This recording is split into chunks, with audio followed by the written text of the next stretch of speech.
It's a pleasure to be here. Hello, how are you all? It is great to see you. Thank you very much. I'm Angie Lau. I'm editor-in-chief, CEO, and founder of Forkast. This is a global media organization with our vantage point in Asia, and really the only global organization with that very specific point of view. 51% of the innovation story happens from Asia, and it must be included in a broader global conversation. That is our remit. That's part of our DNA.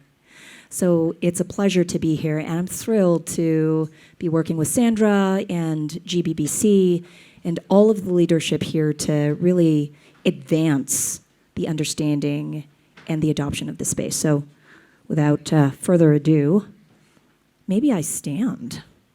Maybe I stand and let our panelists really shine. Quick introduction, and I'll start with Travin. Travin Keith is co-founder of Immunefi and advisor at Soramitsu, and really building out at Immunefi a cybersecurity bug bounty platform for cryptocurrency projects that has prevented $20 billion in economic damage. Now, we have all experienced, observed this kind of economic damage that we have seen hit other platforms and projects, so that's incredible work. We've covered what you're doing and really celebrate you and the ecosystem. Dr. Richard Olson, it is great to have him here. He's founder and CEO of Lykke. Did I? Yes, okay. And of course, a renowned economist and serial entrepreneur with a distinguished scientific background. He is founder and CEO of Lykke. This is a Swiss fintech company that aims to democratize finance through innovative financial engineering. And great to have you here on the panel. And last but not least, Ted Katagi, founder of Kenja. He, of course, comes to the space as an experienced veteran in finance, former head of private equity Asia for Fidelity Investments, chief marketing officer for Vodafone Japan, and now building out something very interesting over at Kenja and building out and what it has evolved into, which is a blockchain CMS and a blockchain solutions company. So here we are talking about scaling and securing blockchains and digital assets. And it's a really important issue to talk about because we are, I would say, blockchain and crypto and digital assets still very much in its infancy. And yet over the past couple of years, we have seen the advancement in this space and enterprise adoption. But of course, scaling and securing blockchain and digital assets is one of the most integral conversations that are happening. How many of you know what trilemma is? Okay. But quickly, maybe Ted, you can share trilemma. So we have scaling, we're talking about scalability, we're talking about security, and of course we're talking about decentralization. And the trilemma is that not three of these things can coexist at the same time, equally and powerfully, that something's got to give. Well, on the trilemma, I think sometimes people say like a dilemma. A lot of times it's not necessarily that dilemma. What's the real issue, right? And the real issue, for example, we were talking a lot today about blockchain for carbon credits, for example. A lot of the issue is around the trust of not just the blockchain, but around the whole ecosystem. What's the value that we're providing, right? So unless we can show immediate value for people, and it's not just the consumers, but it's the businesses too. I talk to a lot of CIOs, and their first question is, what is the ROI on blockchain? What are you really doing for me, right? So they understand that there's some very interesting technology, but what we have to do is we have to bring it in a simpler way to bring these things like the trilemma that we're thinking about, but we need to bring it to a simpler level so that they can understand that. That's one of the things. So I think trust is, you have to apply trust on something too, right? So if we're having blockchain, you say, okay, this is now blockchain enabled, but what is that element, right? And so one of the things that you want to know on full provenance is, so who uploaded that? What is that information? What other related information is there? Is there metadata on that? And that's why having a content management system, that's why we launched content management system with blockchain, because we think there's something unique, is that now we can put all that. And no, it's not blockchain throughout. That's one of the questions people ask. But the other question is, where do you need that blockchain? Do you need it at every single element? Or do you need it only at the elements that really make sense? We heard the great presentation just before about how we don't take the whole elephant and just do it at a single time. So one of our customers is one of the largest retailers in Japan. And they've gone full production. They were using us for certification of their supply chain. But then they wanted to go blockchain, and they wanted to do it relatively quickly and inexpensively. And so the way we did that is we said, oh, you have your more than 1,000 factories in China. What we're going to do is we're going to certify the factories, working with TUV Rhineland. So TUV Rhineland is an outside provider. This is a nice use case, is saying that you don't take the certifying agency out, again, the centralization. That's actually value added, is that they can tell you that those people are adding value, right? The TUV is saying this factory is now there. So they put up the information, and then after they're done with their audit, then we put that on a blockchain. The same thing happened with us for halal food production use case in Indonesia. If you want to go and be legal in Indonesia, you have to go with the government. This is natural, but that's centralized, right? Yeah. And so, and then the government itself appointed 8 auditors, and we're working already. We have they've signed exclusively with 4 of the 8 auditors, and so that again is centralized, right? So just because it's centralized doesn't mean it's not safe. The question there was the economics of how do you get food security of halal across a whole developing country.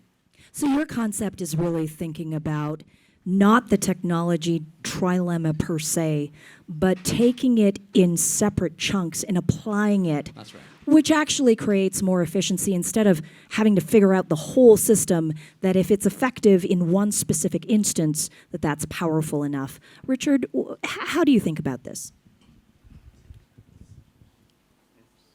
Does it work? Okay. So thank you for even coming here and being inside here during this kind of afternoon. For me, trilemma is a term which computer scientists refer to when they try to generate attention for the blockchain project that they're doing. So it's a purely technical issue of how do you balance on the technical side something. And now, are we technical experts? This is something which the pure technician should look at. And now, to make a blockchain successful, there are many other variables as well. Size of ecosystem, how kind of open is it to integrate into many different applications.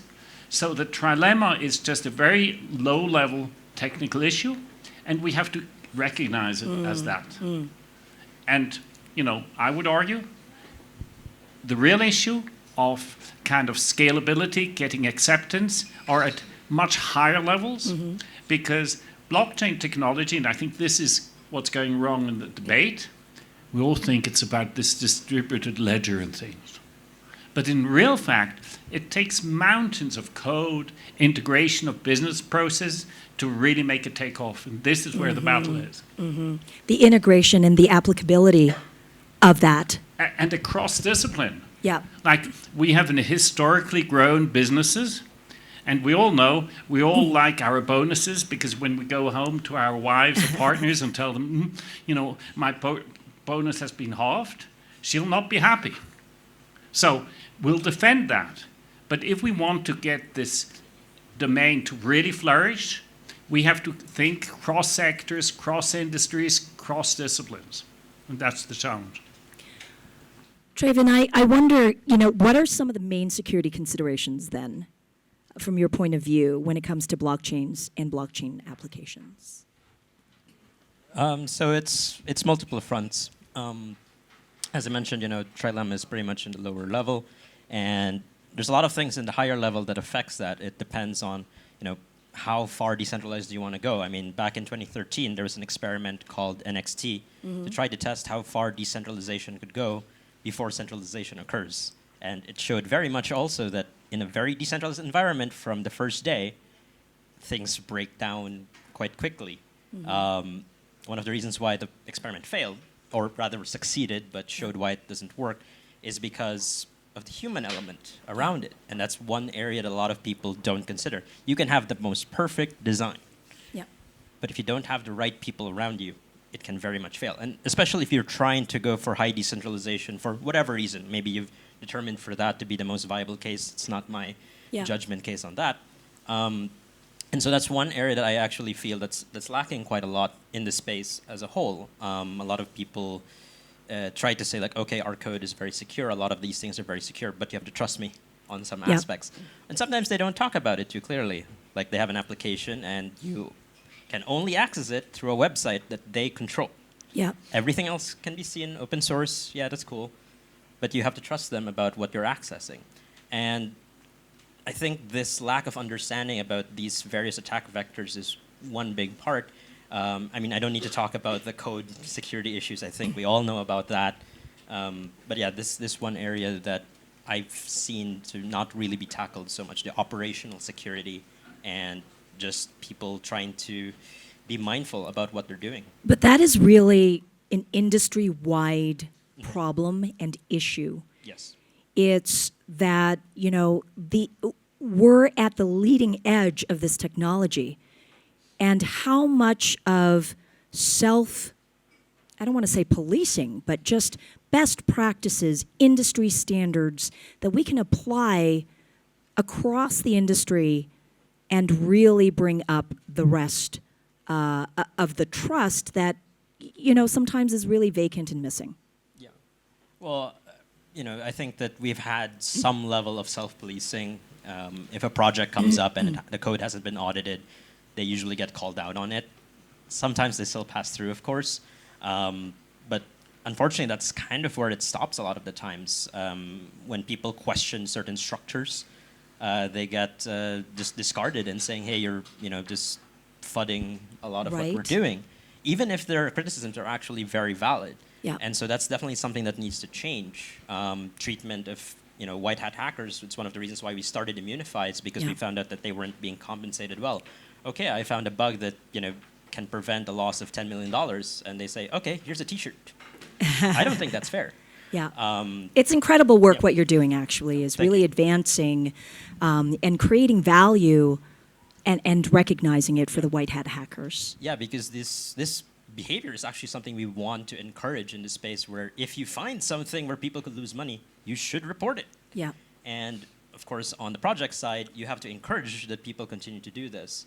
But yeah, I think, again, going back to the operational side, I think that these projects also need to be more open to these kinds of criticisms about the structure itself. I mean, there's nothing wrong with admitting fault, although, yes, it's sometimes difficult when there's a lot of money at stake when you admit that fault. And so I think for all of our panelists here, I wonder how you think about design considerations and security. So if I look at the Peace Nobel Prize, who should have received the Peace Nobel Prize 10 times over? In my view, is Wikipedia. Wikipedia has done more on a microscopic budget to share knowledge globally. Absolutely unbelievable. Why don't we embrace the same type of thinking of cleaning up this whole space? We could create kind of Wikipedia type of approach, but now to make it really work, embrace a business model to it. That is, give bounties for people who are contributing. So this is what I would do. Because as long as we just, kind of, in a sense, embrace the old hacker model, I'm here, I'm there, oh, let's be good guys, we will not have this rapid impact which is necessary. Because if we want to have a meaningful impact in the world, we understand the few companies say, yes, in 2040 we'll be neutral. But actually, we know unforeseen events can happen until then, as we're seeing every day. So we have to fast forward, and we have to think out of the box to achieve that. That is really outside thinking, because it speaks to a greater power of the community rather than the responsibility of the developers and the technologists internally as they build that code. So it really feels like there must be a one-on-one interchange instead of, the developers bearing the brunt of of the responsibility to provide the scalability and to provide the security. So I think this is, a key insight which you have when you kind of, in the 70s, New York was really downtrodden as a town because of a lot of kind of issues, drugs, everything. And you know how they were able to solve it? By starting off in the smallest litter, just the small things.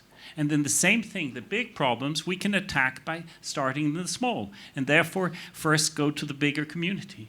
And then start small and it will infiltrate to the big problem.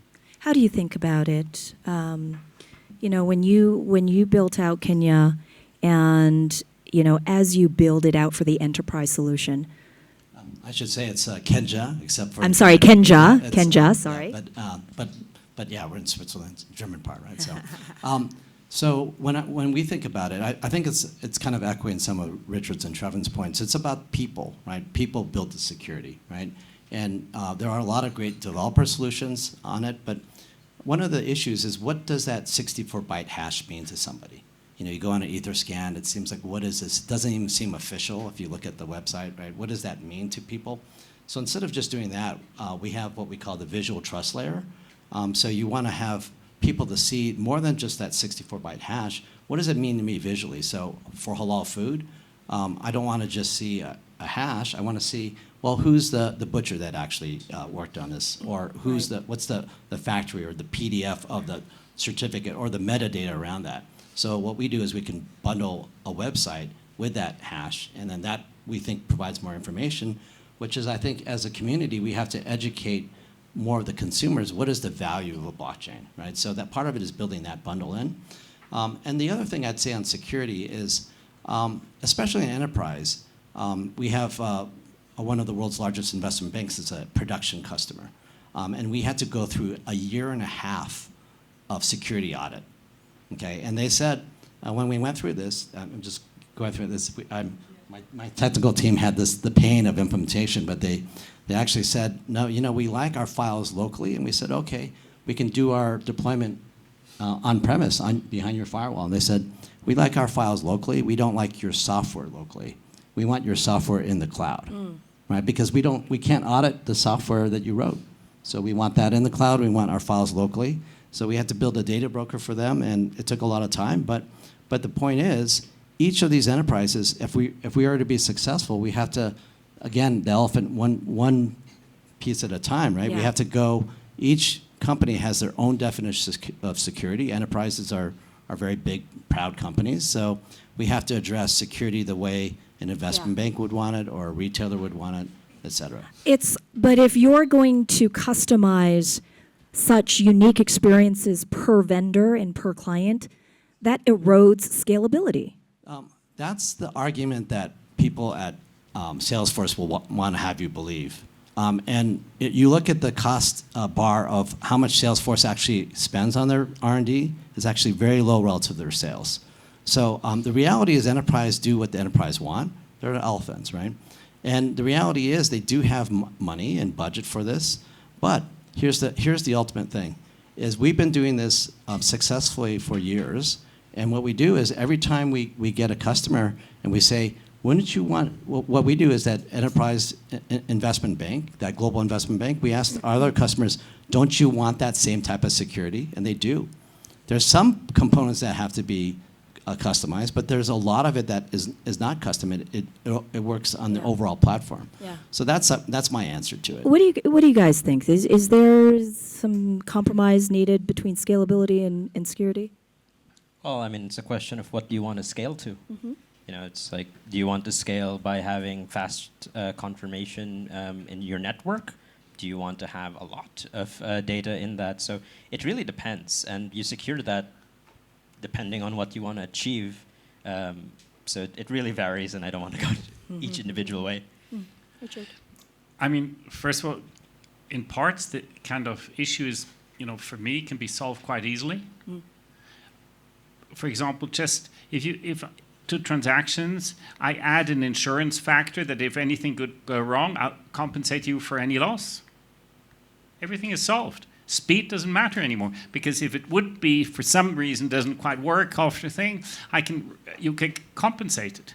So nature is so fascinating because it's so infinitely innovative how it solves things. So let's embrace this radical innovation and think out of the box. And I think this is where we find it very difficult.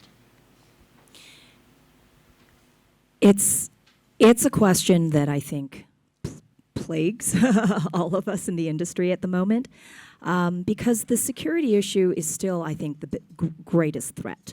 And not just for the industry itself, obviously, but it also erodes the trust from the enterprise side and also from the individuals who might be on the periphery and waiting to get in, waiting for it to feel secure, and then all of a sudden another headline comes out and it feels very insecure. Travin, I want to ask you, in your view, what are the greatest security vulnerabilities, in your opinion, right now in blockchain and digital assets ecosystem, and how would you address it? So as I said a while ago, it's the human factor and the reluctance to accept criticism of that human factor. It's always an initial gut reaction of, oh, you don't trust me. It's like, no, the problem is not that I don't trust you. I probably do. The problem is that I have to trust you. And especially, not always. Like, there are some cases where you actually are okay with that trust. I like to equate it sometimes. Like, I like to cook. I have a lot of control over what I eat when I cook. But sometimes I'm okay with going to a restaurant, and I trust the server to serve it, without didn't drop it on the floor, or the chef to have, made it okay. And that's okay. It's on different situations call for different trade-offs, so that's completely fine. But that's one issue that needs to be, addressed. It's just that to not take things personally when you're being called out about something, but also to call out things maybe in a bit more professional manner. The second one is this push for innovation. I've seen it a lot of times already where, projects are being pushed by their investors, by the community, or themselves, actually, to get a product out sooner rather than later, or at a deadline that's just completely unrealistic. And sometimes I get asked, Travin, can you connect us with an auditor? I say, okay, there's this one company I know, need to wait 6 months. And they say, oh, we need to launch 2 weeks from now. It's like, and you're asking me now? Right. And it's happened a lot more than I like to admit. Yeah. Interesting. But it's because they have this pressure. It's like, okay, let's just wing it. Let's just go for it and hope for the best. Yeah. But they don't fully understand that they're just really, pushing a problem down the road and snowballing. But that pressure for innovation, I kind of understand where that's coming from. Yeah. And I think it takes an entire ecosystem to understand that's not healthy. That is the human factor that I think, this is not unfamiliar to anybody right now. Richard? So, for me, the whole blockchain scene reminds me very much of the generation of first mobiles. Nokia had this product, and we all thought that's the only way how we can get the telephone. And it took a company like Apple to kind of reinvent, come with a finished product. But when that finished product suddenly was here, my goodness, it was a wake-up call for everyone. And I think this is how we have to solve security. We have to have a holistic approach which solves it at all levels and is incredibly intuitive. And then we'll forget about all these lower level issues. Are we close to that?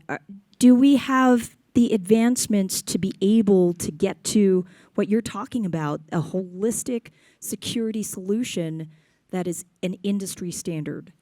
Now, I'm provocative, and I'm saying things which, kind of you'll say, he's crazy. Now, the real issue is that actually today we're only talking about digital assets and cryptos. And that's, less than true at today's value, even less than $1.5 trillion. Think if we had a solution that would embrace the 500 trillion of financial assets which exist globally. So the real challenge is to open up that market. And that can actually be done. It's today possible. The kind of certain regulators have said you can do it, and it's now important to jump into this gap and fill it and do it with a courageous business model, not one where we're closed, but the organization which does it has to do it open source to get everyone else to contribute and create this bigger ecosystem. So that's the thing. So we're close, but we're not there yet. Ted, you're building enterprise solution. Do you think that that's something that you could contribute to? Is that something that's even realistic? I think enterprises and companies, especially in Japan and US, they're conservative by nature, and they're centralized by nature, right? So we have to. So I agree with Richard that we need the visionaries, that we need to set aside a vision, and technology is solving a lot of issues faster than we ever expected, exponentially. It's a convergence of technologies. So that's great, and we're setting out that vision. But at the same time, we have to bring along the community, and like I was saying, the enterprise, they do things step by step. And with consumers, it's not just intuitive. There's some people that I've seen that they can't even pick up, like, hey, just here's a Dropbox file. Like, they're stressed out about even that, really. And so what is the common denominator? And I'm seeing some people like shaking their heads, right? It's amazing how big that population is, right? But that population tends to be older, and they tend to make the decisions. Yeah. And what is the common factor of everybody? The common factor is that they can all operate a website, pretty much. Email and websites is what they can do. And so... Well, to Richard's point, the OS, the operating system that Apple created, was so seamless for people to use. And a website now is that one barrier. And again, that's why we focused on this website with a blockchain, is that's the way that an average citizen could understand what is the benefit of this. If I see a 64-byte hash, what is that? But if I see a website that is now protected, and the people like us can see it's blockchain protected. But could you be on board with an industry standard? Yeah, yes, but again, it's not my decision; it's the enterprises, right? And so, and again, I think both approaches are needed. I had a great discussion earlier that said that in a halal use case, if you're thinking about centralization and you need a halal cleric to actually certify it, you need the organization that actually is there, and centralized is the only way it will work, right? Yeah, and you need to find the imam to actually, work with you on that. Right? Yeah. But there's other use cases where it will tend to more revolutionary ideas, and so we just have to think about in market by market, and that's what I think is the reality of how things will actually evolve. Travin? As someone who worked in tech support, I can tell you that there's people who find the Apple OS extremely confusing and websites extremely confusing. Trust me. Yeah, I'm not going to get into that, but I had a bit of flashback there. I was born in the Philippines. I've also lived in a town of like 50 people in Fiji. I've lived in the Arctic. I've seen people on, a lot of different, either times of their lives or how they approach technology. And one of the biggest problems with getting the average user is that you're actually leaving out quite a lot of people. Yeah. And that might be okay, as long as you identify it and say that that's okay, that's a trade-off we're willing to make, then you're fine. Yeah. But a lot of times, a lot of businesses and organizations don't acknowledge that. And so when they try to make this standard, they might say, okay, no, that's fine. It's just a standard for these group of people. That's okay. They've just made it a lot harder for these people to catch up. And if you think about the global demographic and where we would find mean, are we also incorporating emerging markets and developing nations as part of that demographic when we define average? And I would also agree with you that we do not. Richard. This is why it's important to think of platforms. When I think of platforms, I'm not targeting this average. I'm creating a kind of environment for any small group to kind of use the general infrastructure and contribute to the general infrastructure. So I think that's very important. We have to think just in terms of platforms. We don't try to get the average solution. Let's talk about what the future holds. We're all here. We're all on the leading edge. This is what is defining the conversations more broadly. And we're hearing that across Davos, speaking, with World Economic Forum participants and leaders. They're also thinking about this space. So what does the future hold? What do we need to impart when it comes to applications of how we're building out maybe platforms and not seeking average or mean, but looking for specific executionable applications for specific groups? Could be enterprise, could be retail, could be the Antarctic, Fiji. It's a great point. Travin. I think we have to be prepared for pain, and lots of it. A lot of question that I see asked is this going to be evolutionary or revolutionary? And I think it's going to be revolutionary with many painful pullbacks, because we're going to have, again, people pushing for innovation at speeds that's just not humanly realistic. Maybe for some it's realistic, and kudos to them for being able to achieve that. But a lot of them are not going to be able to. There's a lot of things that go in the world that's unexpected, and a lot of things are built on, unfortunately, hype. A lot of the presentations I've made in both the cryptocurrency side and enterprise side is blockchain beyond the hype. And there have been people in the audience at those presentations who went on to build the hype, and yeah, you can figure out by that reaction what happened to those projects. I'm not going to name them out. But I think it's that mentality of understanding that is very likely to happen. And it's happened, I think, for those in the cryptocurrency space, we've seen that multiple times, so we're maybe more attuned to that. But definitely also in the enterprise side, it's a wave.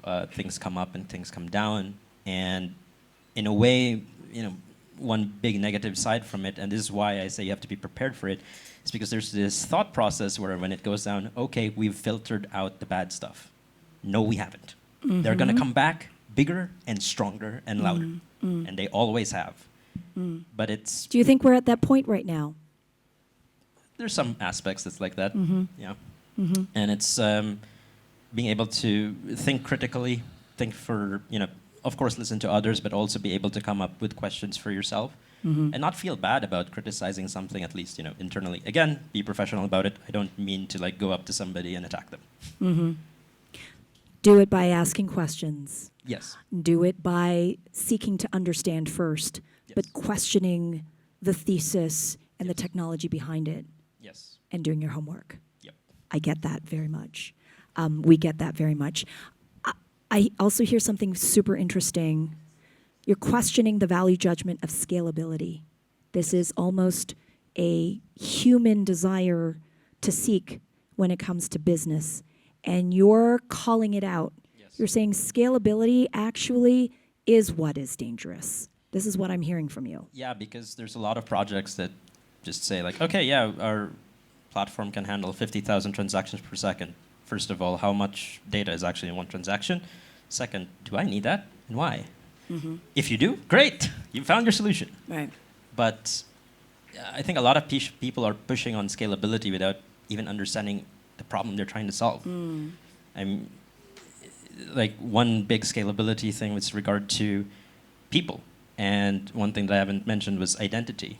Mm-hmm. We don't even fully understand what the identity of an individual is. Some people say oh, it's your ID number. Mm-hmm. I don't have a Philippine ID number. Mm-hmm. Mm-hmm. Am I not Filipino? Mm-hmm. So it's a lot of problems that's not even fully understood, and we're trying to solve that problem. Yeah. So yeah, I am kind of criticizing it. This is what this discussion is all about. It's to be candid. And I see questions from the audience, so please, sir. Yep, go ahead. Please do, yes. Ramesh from Mitra, please. So the topic of scalability and security, I mean, that's part of the trilemma problem. There are two types of change, right? The public change and private change. So public change, for example, Ethereum is not good at scaling, but it's secure. You know? But Solana is kind of, but you know. Solana This is my is- reaction to everything, by the way. Please do not take that as an investment. I'm the worst trader in this room. So coming back to Solano, it's, you know, they try to scale it, but it's not secure. It went down several times. Yeah. So we understand these are issues. Trilemma is an issue in the public chain. When it comes to private chain, like Hyperledger or Tricona, is it still an issue? Yes. Scaling and security? Of course. Like, I don't I mean, see the headline here, but Of course, because let's say if you take, okay, so there was a project I designed for the European Commission, which was actually used part of Hyperledger Iroha. Thanks, Makoto, for helping me. That was to track organ and blood donation across the EU. I designed it where each individual EU member state kind of like ran their own node. The EU itself was no longer really needed. You know, in terms of decentralization, okay, that's as decentralized as it's going to get. From a scalability point of view, you just needed hardware improvements. You need to make sure that the infrastructure was done correctly, so that you had great uptime. Your latency was low. Sorry, I'm gonna just drop technical terms. Hopefully, people can catch up. But guess what? You've just opened yourself up to major security risks for those specific infrastructures. Because if I want to wipe out a country's access to the blood and organ donation network, I just attack their node. I shut that down. Guess what? All of the hospitals in that country, it's gone. Maybe there's no direct financial benefit. Maybe game theory kind of makes it say that, why would I do that? But remember, there's many different games being played. Mm-hmm. If I'm trying to play a political game and say, you know, why are we doing this? I'd want to see that go down. And so it's just another different perspective of security that you then need to think of. Just because you're a private network doesn't mean that you don't have to think about security. so security was an issue. What about scalability? So the scalability on that side, because there's, you know all of the, you can set higher technical requirements for the infrastructure so that you can process more transactions because you require higher uptime and because you know all of the node participants. You can perhaps process data a lot quicker because the consensus, in order to reach consensus, you have, you know, fewer things to process, fewer things that you need to do. So it's not an issue. You can attack the issue in easier ways versus a public network where everybody can set up their own node and join the consensus system. So at the end of the day, how does one determine the acceptable level of risk when it comes to innovations? Because we're in this space right now. How do you consider it, Richard? Ted, I'll start with you. Yeah, so again, acceptable level of risk is what that community, your target customer, wants to accept. I hate to be like that, but it's that simple to me, is that if you have a top investment bank, their level of acceptable risk is very, very, very, very high, I mean, low. They don't want any risk at all. There's the other example of halal, they had primarily a commercial challenge. They said, we have $20 a year to supply, per supplier, not per package, per supplier for the whole year, right? If you get that, and they said, we don't even want to, we want somebody else to fund this, right? If you have that, so we tend to think about our issues in terms of technical issues, but think about halal food. That has been something that the community has known for a while that needs to be certified, but for years there hasn't been a solution. But it's primarily an economic one, because people kept thinking about how do I apply a blockchain as it is, how I think about it at a package level. And I think the secret was simple, is that with that type of economic constraints, the only thing we could do is do it at a supplier level, do it per supplier per year. Right? Richard, you're democratizing finance for retail space, for customers and consumers. What is the acceptable level of risk for you as you kind of push this innovation out? So first of all, I have to say I come at the problem very much top-down. And when you look at top-down and you see the world at large, you just kind of zoom out and go to the next galaxy and see there's a small blue point, boom. And then if you see the problems which we have and how similar the problems today are to those which we had 50 years ago or 100 years ago, isn't that terrible? Especially if you realize it's even worse. Because in Roman times, you just ruined the ecosystem of the Mediterranean. Now it's the world as a whole. So at the same time, from an economic cycle, it's at a complete extreme. So what is my level of risk? Obviously very high. I embrace change and want to open up and want to also not just democratize at the retail level, but actually help companies reinvent markets, but with subtle financial engineering. So this is something which we have not tapped at all. Innovation in how we structure products, how we insure products, how we make them seamless. And that, I don't have a general answer what level of risk. It's depending on the specific problem, but given the threats we are subject to today, I embrace a lot of risk. Yeah, but there's a certain responsibility that you also bear on behalf of your customers and consumers, right? So, first of all, whatever we do, let's go through a proof of concept, prove it, etc. But also be ready to fail and admit to it and not say, everything is fine, but say, look, we did shit. And if you live up to that, then you can live with much a higher level of risk than if you always say it has to be perfect. I understand. Final question for this group. What do you envision is the next step of this technology? What needs to happen next? And we've talked about a lot of it. But what do you think is the most important next chapter? Richard, I'll start with you. To be honest, I'm super biased. Before we cannot tokenize traditional financial assets and make them freely distributable everywhere, including everything related to carbon, we will not achieve it.